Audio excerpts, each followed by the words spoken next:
How about when the science and medical community started diving into football? It's the best. Yeah. You know, obviously there was a little bit of resistance there at the beginning because we thought we were going to lose the NFL forever. We thought we were going to lose the game that we love forever. We thought we were going to change it so much that it was no longer going to be football. Instead, I believe the NFL has been a leader in this whole thing, has found a way to dodge, duck, dip, dive, and dodge their way through this all, making the game as safe as possible while keeping the physical and violent aspects that fans come to love. Will everybody love every decision that is made? No. But is the NFL going to survive for a long, long time and we're forced to make these decisions and changes? Yes. Joining us now, Chief Medical Officer. This guy's in the C-suite. Hey, this dude is in the Chief Medical Officer. First ever in the history of the NFL. Came into his title March of 2017. Ladies and gentlemen, the man who said, we're playing football, okay? Dr. Alan Sills. Yeah, How are you? Hey, I'm doing great. Thanks for having me on. Doc, before we get into this, can I call you Doc? Sure. Doc, before we get into this, I don't know if your family or friends ever celebrate you for the decision that you made, which was the first of its kind in the time that we were in COVID. Dr. Anthony Fauci was the protocol giver. Hey, this is what we're doing. The entire world was like, all right, we go as Fauci says we go. Then he actually came out and said the NFL should not do what they are have a season or anything like that. And then a week after that, this is when we got introduced to you. Dr. Alan Sills said, hey, we appreciate you, Dr. Fauci. Okay, thank you for everything. We've done our research. We think we can have a season. We can have games. Protocols are put into place. But there's some delays and some movement, and there was outbreak. But it feels like got through a season, had no deaths. Feel like you're overcautious, and people are talking about how, like, hey, that's a monumental decision that was made. I hope you celebrate that every once in a while, and we as NFL fans appreciate the hell out of you for that. Well, I'll tell you, it was a really remarkable achievement, and the credit doesn't go just to me, but to really everybody involved. I mean, we talk about teamwork in football.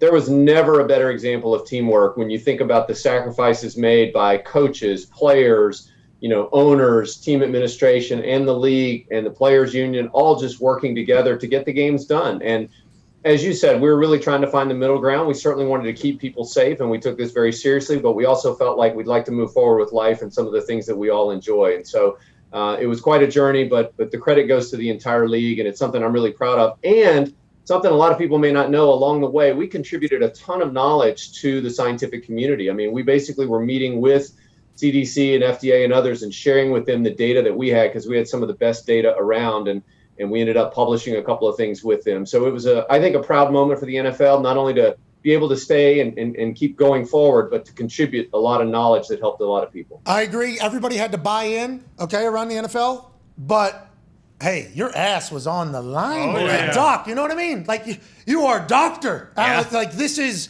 if that goes the other way, because at that point, I think none of us had a clue what was going to happen. And obviously, you're much smarter than us. Thank fucking God, by the way. But you are much smarter than us. But honestly, that could have went the other way. So you putting your name out there and everything and, standing by the NFL being able to operate, we are very grateful for it. We are very, very grateful, and you should be applauded for that for a long time. Now let's move on. When you got hired, March of 2017, did you know, and was it explained, like, hey, we obviously are having some issues, medical-wise, long-term-wise, we're learning a lot more. We need somebody to come into place that can break things down, numbers down more. Is that how the job started, and is that why you have cared so much about the rule changes, and now we're wearing these Guardian caps on helmets?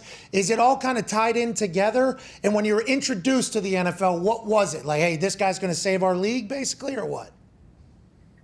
Well, I think when the NFL reached out to me, first of all, I've been involved with pro sports for several decades and also college sports. I've been a team doctor really at every level, at the high school level, the college level, and I'd worked in pro basketball and pro hockey and worked with the NFL. So, my interest and background was in sports concussion, but I'd also taken care of a lot of other athletic conditions. And, when the league came to me, obviously, as you said, concussion was issue number one. And they really said, we want to get this right. We want to be on the right side of this. We want to make the game as safe as we can for our players. We want to do it from a scientific standpoint, and we'd like you to help us get there. And I found that to be true. I mean, I think everyone from the commissioner down, owners, coaches, they're interested in having the safest environment that they can for players. They just want good data to drive those decisions. And that's what we've always tried to do, is not just give opinion, but actually go and do the hard work and do the research that generates that kind of data. And one thing that the commissioner said to me early on that I really, really agree with, and I think is a mantra for all of us, the game can be made both safer and more exciting. Those are not mutually exclusive goals. And that's what we're really trying to do, is figure out how can we make the game safer while still preserving the excitement that we all love and what makes the sport as great as it is. Doc, with the Guardian caps, and I see them, when training camp opens up, we see all these teams wearing them.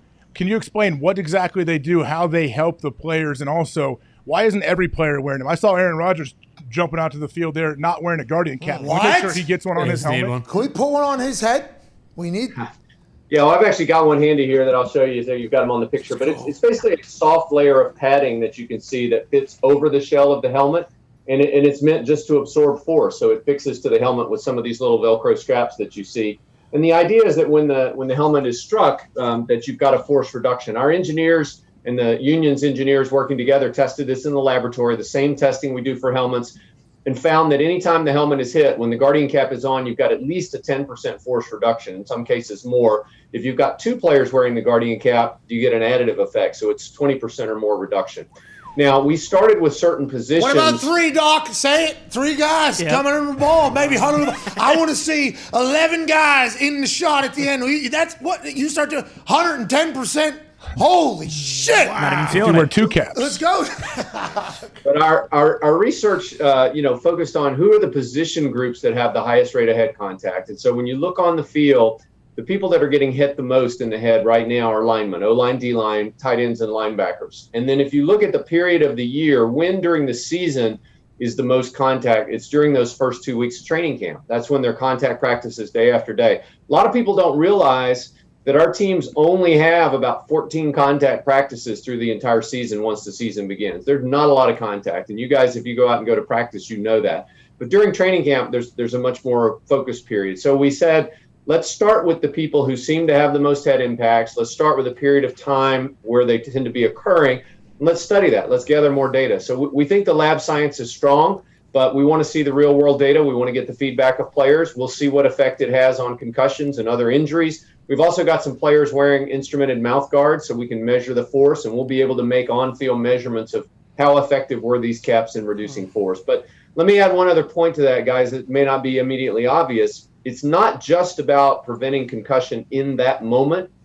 We also believe there may be an accumulation of hits that happens that none of any one of those produces injury, but as they accumulate over the course of the season, they may predispose the athlete to injury. So we're just trying to reduce the number of hits and the force that are being felt early on in the hopes to making that athlete safer throughout the whole season. Doc, I know a lot of players probably didn't like that, especially the old school players. How heavy is this thing? Are these guys running into huddles, with like extra weight on the? How heavy is the Guardian, Doc? You're talking about 12 to 14 ounces. As you can see, it's really flexible, out of a flexible material. So it's a negligible amount of weight. And don't forget that guys have used pullover caps on their helmets for a long time. Again, if you go to practice, you see them practicing special teams and other assignments. So putting something over the helmet is something that's happened for a long time. It's just this particular design is new with the padding that it has. Okay, so the guy that is on the far right side of this screen on your left, right there, his name is A.J. Hawk. He's the all-time leading tackler for the Green Bay Packers. He's from Ohio, so you know what that means, Doc. You've probably met some people from Ohio. He's laughing. He was obviously zero documented concussions. He didn't wear a mouthpiece because he actually thought that kind of set your mouth a little bit more for a potential concussion. Now, he is an anomaly, though. I think he has a much thicker skull than other people. Once again, we're going back to Ohio. Is that a thing, Doc? Is that a thing? Yeah. Is that a Skulls thing? do have very thickness. In my other job, I'm a neurosurgeon, so I operate on people's brains, and I cut through skulls, and they definitely do have different thicknesses. There's no question about it. Okay, so like some of these things, you guys from your research, like there's just some people who have heads that just aren't going to get affected by this. Is there a way to find out who's more likely at risk so then you can target a little bit more on like, hey, you should probably wear this, you should wear this, or maybe make changes for them through practice, or no? Well, I think that's a really active area of research, because it's not just the thickness of the skull. It probably has to do with a whole lot of other factors, with brain volume and the volume of fluid around the brain and some genetic factors. And we don't understand all of that. Wow. But we are already on a roadmap of looking at position-specific helmets. So one of the things that our research has showed is different positions suffer concussions in different ways. For example, quarterbacks tend to get concussions from falling backwards. They're throwing, they're falling back unprotected, they hit their back of their head on the ground, and so it's the back or the occipital area that suffers the blow.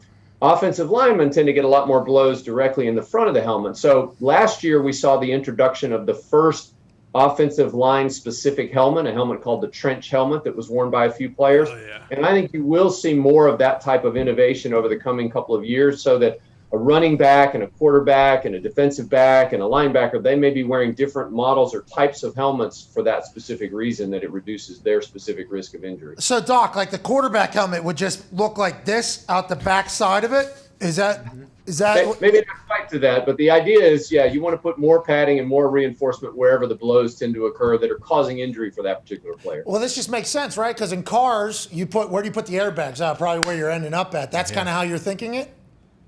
Yeah, exactly. And a lot of the design work comes out of automobile safety. Some of the engineers that work with us have worked in auto safety. And, you've seen cars become incrementally so much safer because of some of these same principles. So they've gone back. Our engineers have gone back. They've looked at every concussion that's happened in the league over the last 7 years by video and studied all the variables of exactly how it's happening, who's hitting who and where. And helmets have gotten dramatically better. I mean, we estimate that the rate of improvement in helmets, it's about 9 times greater than it used to be. And so our helmets today are clearly better than they were even 5 years ago, certainly 10 years ago, and that'll keep improving. So that alone won't keep us safe. We still got to work on reducing head contact, but there's no doubt that helmets are safer and better today than what we've seen in the last decade.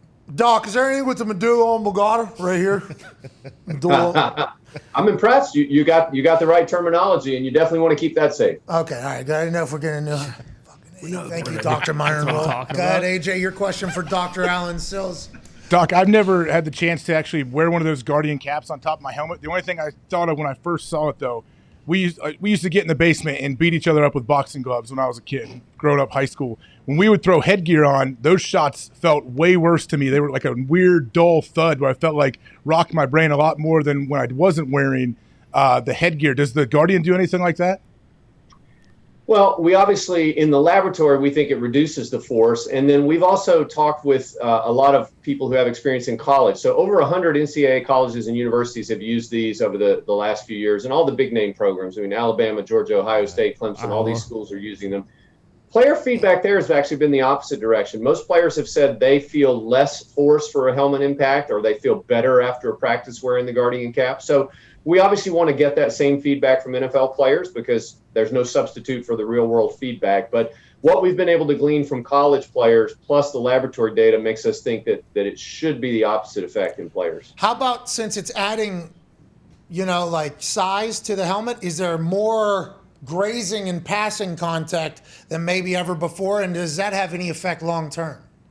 Yeah, that's something that we studied, because the concern was, does it increase the friction or increase the time that the helmets touch each other? And our engineers looked at that in the laboratory, thought that it was a fairly negligible effect.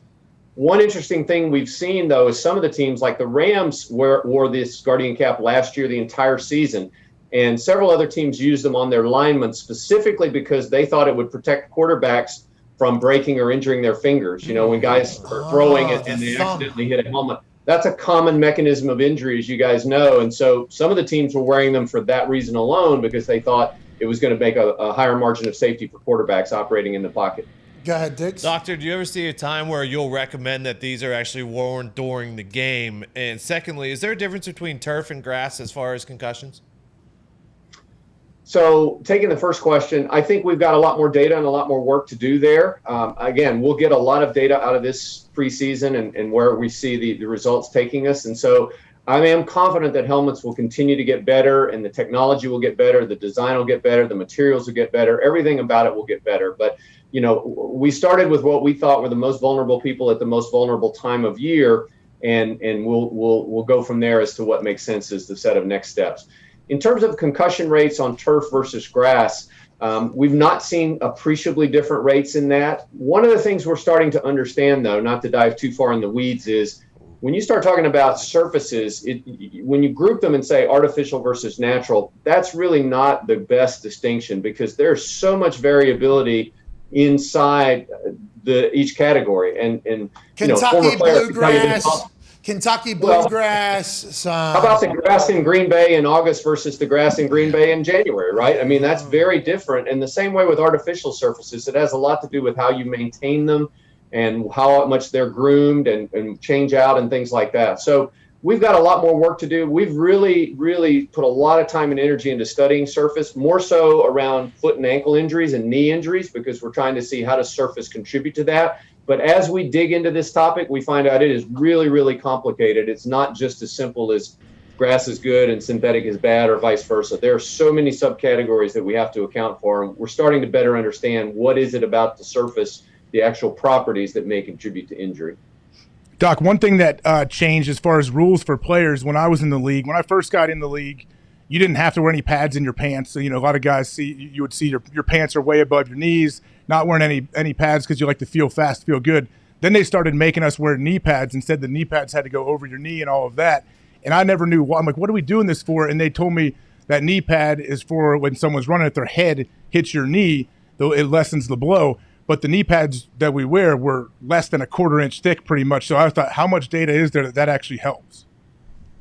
Yeah, I don't think we have nearly as much data as we do on helmets and concussions and things like that. But certainly we do see people that have thigh contusions and hematomas. One of the problems that happens when you take a direct helmet to the thigh muscle, to the quadricep, it is the biggest muscle in the body. And so you can have bleeding inside that muscle that really causes, a significant amount of disability and can keep people out for a while. So I think the goal in there is trying to reduce the incidence of that. But obviously, we've got a lot more work to do on other areas of the body. One of the things we're studying, for example, are shoulder pads. Shoulder pads really have not been analyzed and studied the way we have helmets. There have not been a lot of changes in shoulder pad technology. If you think back to like the 80s and 90s, you remember guys that had these big, giant, huge shoulder pads that, came halfway up their head. Now we've gone to the other side, the minimal, really thin shoulder pads, but we don't really have data about which one's better or safer. So we're working on that really actively and hope to have some recommendations within the next year or so. But I think the larger point is we need to think about the whole body, including the cleats. We do a lot of work on footwear, what cleats people wear and how that might relate to injury. We actually track every cleat. We have a little RFID chip in the cleat, so we know what footwear every player is wearing, and we're trying to begin to sort out which ones may be more associated with injury there. When did you start doing that, tracking shoes? Last year. Personal shoes at home too?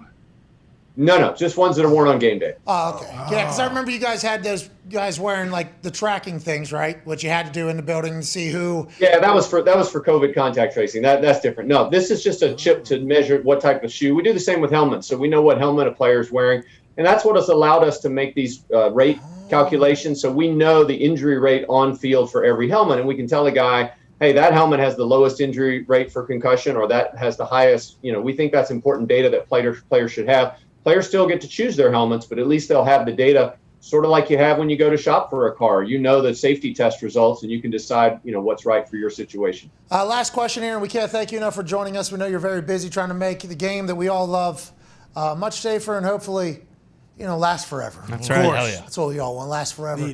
How much have you been told, and you don't have to pat yourself on the back, we will do this because obviously the game has advanced so much and it feels like people are safer and more healthy than they've ever been. Even though it's a violent game, people are always going to get hurt. That stinks. It sucks. But how can you help prevent it as much as possible? You were the first chief medical officer in the NFL in 2017. How many different occasions pop up where they go, oh, thank God we got a doc around? Yeah. Is that something that I would assume on a very regular basis? And has it been openly chatted about, how did we get all the way to 2017 without a chief medical officer in football? Is that ever talked about? And how is your feeling of how you were introduced and welcomed into the NFL chief suite? Well, I can't speak to what happened prior to 2017, but I can tell you that it's been a terrific partnership from my view. I've had nothing but collaboration and cooperation, again, from the commissioner to the owners to all the league execs to coaches. I mean, for example, this offseason, we met one-on-one with all the head coaches and their staffs talking about certain aspects of lower extremity injuries. So I think people have welcomed it. They want the game to be safer and to last, as you said. And as we said before, I think it can be safer and still be very exciting. I think our best days are in front of us because I don't personally accept that there's a certain amount of injuries that have to happen. I think we can do a lot to drive those injuries down across the board, whether it's concussion or knee ligament or a foot and ankle. And we like to say there's really no finish line for health and safety. We want to constantly look to innovate and make the game better and safer. And we've got great partnerships. The union has been a great partner of ours in that as well. And so there's a lot more to do, but I like the course that we're on. All right. Well, we appreciate the hell out of you. Connor, last question here. Yeah, doctor, in a hypothetical world, let's say a fullback and a linebacker, run into each other at practice, and then the linebacker has like a tooth that disintegrates completely. Would you test them both immediately right after for concussions? Or would you maybe mix up the mouth guard and make sure they have all the proper equipment? Well, we always want players to have the best equipment, and we spend a lot of time doing education on that. As you know, we put a poster out every year that ranks all the helmets on how they do on our helmet testing and also how they do on field, as we were talking about a minute ago. And anytime somebody suffers a blow to the head, we've got a certain checklist of visible signs that are watched. So whether it's at practice or at a game, the medical staff's going to be looking for any of those signs. And if they see any of those signs, they're going to pull that player out for a concussion evaluation. I mean, that's just what our concussion protocol is designed to do. So not every big helmet contact or not every big collision produces one of those signs, thankfully. But if it happens, it's no different in practice than it is in a game. And we want to make sure the players get the appropriate care. So again, I give credit to our team medical staffs, our team docs and athletic trainers. They're at practice every day, as you know, and they're really providing the same type of care at the practice field as we would have on game day. Through your research, have you seen just being a super toxic person as a side effect from concussions? I don't know that I can speak to that one. So it sounds like you got somebody in mind. I'm not going to ask who. It's that guy. It's the guy that you're right next to right there. And since it came up, there is a lot of studies that say mouth guard helps with concussion, kind of taking care of precautions. Yeah, I don't agree with that. I would say that most studies say mouth guards don't affect the rate of concussion. Mouth guards are really good at preventing dental trauma, for getting teeth knocked out. Here we go, Doc. Hold on. They don't do a lot for protecting concussion. So that's what the data says. Hold on, Doc. CMO, Chief Medical Officer of the biggest league in the world. Wow. Okay? Neurosurgeon? Yeah. Neurosurgeon. So, do you know that man that we just told a story about where he ran headfirst into somebody and his tooth disintegrated in his mouth, and he's the all-time leading tackler for the Green Bay Packers in the helmet-to-helmet era, and he has 0 documented concussions and wore no mouthpieces. He's been saying this since the beginning. Mouthpieces do not change. I said protect your teeth. I said exactly what Doc said. Protect your teeth. That's what it does. Doc, did you speak to this guy when he was at the Packers and say, hey, this is... I don't think he and I have ever spoken before. So. Wow, that's kind of a common misconception, isn't it? Yeah, I think it is. And again, there's certainly a protective effect on teeth and there's, dental trauma, oral trauma, things like that. But as far as reducing the force for a concussion, we've not seen mouth guards provide a whole lot of benefit. Doc! Unreal. Anytime you have anything to say, we would be honored for you to come on here and do it. Thank you so much for sharing your wealth. Thank you for this full-time, obviously, you're chief. You're full-time with the NFL now these days? Yeah, I still practice a little bit. I'm a neurosurgeon down at Vanderbilt, so I still take care of some patients there, but it's a pretty full-time role with the NFL. Well, thank you for your service to the game. We can't wait to see what happens next in the evolution of the league that we love. Ladies and gentlemen, the CMO of the NFL, Dr. Alan Sills. Thank you. Wow. You were trying to get me. You thought you were burying me. No, I did not. No. Confirmation. I've been on your side. I didn't wear a mouthpiece either. I've been on your side. But, would have been fantastic if he would have. I was asking for numbers, because you say, show me the research. What if he would have came in there and been like, well, we saw that on a 89% chance. He did not. That's what I thought was happening. Him coming completely around yeah, the big dumb idiot's right. Doesn't matter, actually. That's unbelievable. How good do you feel? You And almost walked you know off. what? That gives him more credibility as a doctor because it would make more sense for him to be like, yeah, everyone should wear a mouthpiece. It's much safer for the brain. He could just say well, we don't have all the numbers in, but we definitely feel like wearing a mouthpiece should help you with brain trauma and everything. But he doesn't. He's like, I don't know. There's not enough research. I love it. I love it. Unreal. Shout out to Dr. Allen. Protect your teeth. If you want to protect your teeth, absolutely. Wear a mouthpiece. I agree. And if you want one of those just to disintegrate in the middle of a big time hit, Don't. Fuck it. You got a story for the rest of your life. That's right. Let's get to a break. Thank you to Dr. Alan Sills for joining us. Thank Guardian you, cap is only about 12, 14 ounces. What? Did you hear him saying? I was thinking about it in my head. I'm like, 12 ounces. Oh, this is a beer. We gotta get Aaron. Aaron better start wearing one. Protect his head. I did see you throw him under the bus immediately upon Dr. Alan Sills joining us.